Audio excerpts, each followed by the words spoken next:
Hi, my name is Mariah Barber, and I'm founder and CEO of Invisible Strengths. And Invisible Strengths is an app and community that focuses on uplifting people's invisible identities. We support those who identify as intersectional and have disabilities or chronic conditions.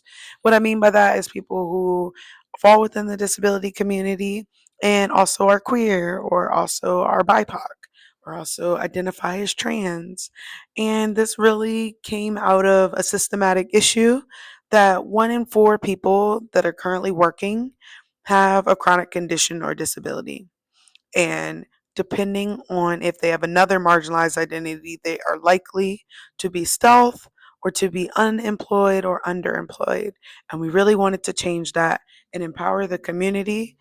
Me, myself, identifying as a person who has a vision disability and also is neurodivergent, I've gone through the accommodations process with looking for a job.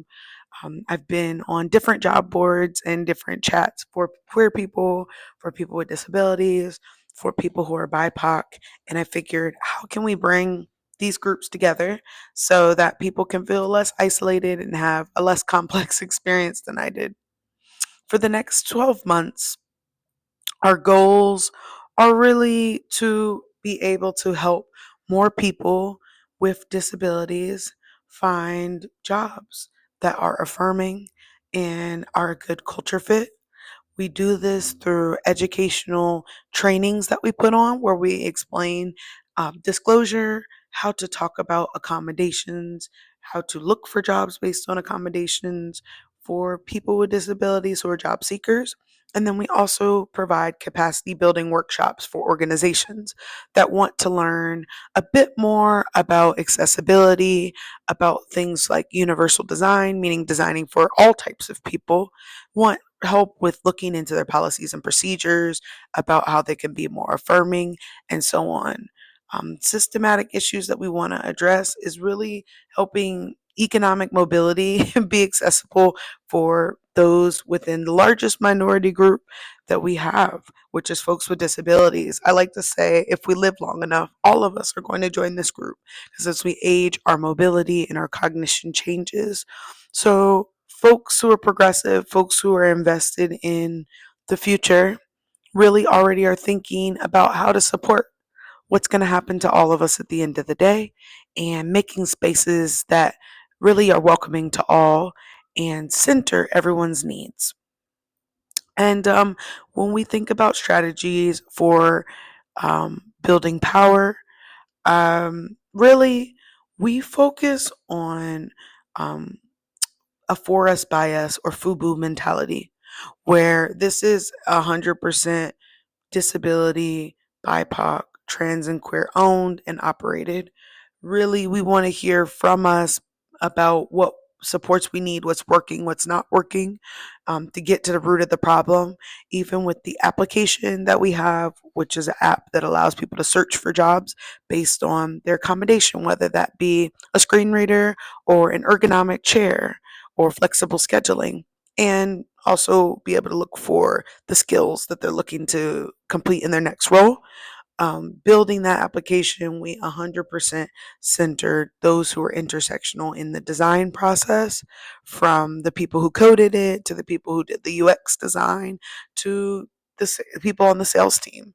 And we all try to publish our own research so that we can be adding to the conversation because there is such a gap in understanding how to design for people on the margins, people on the fringe, and we think it's important to collectively empower people that their voice matters and to uplift historically unheard voices. And talk about disparities even within the disability community that predominantly prioritize whiteness and not folks of colors experience, not queer folks experience, not trans folks experience, and we want that to be different. And I am not a returning grantee. I did hear about this opportunity through two other friends of mine who are also entrepreneurs and run their own social impact focused businesses. And they did share about this city fund and that this could be a good opportunity for me. So that's what I'm excited about in terms of how we've grown over the last few years. We've been able to become a business certified with disability owned enterprise with National Gay and Lesbian Chamber of Commerce. We have dealt with a lot of difficulties in the last year with everything changing with the new administration and us explicitly being committed to diversity, equity, accessibility, and inclusion. When we are in particular wards, we're throughout the city, but we are particularly active in Ward 4 and Ward 2. And but again, we have worked with DC Council on Developmental Disabilities and activated all wards.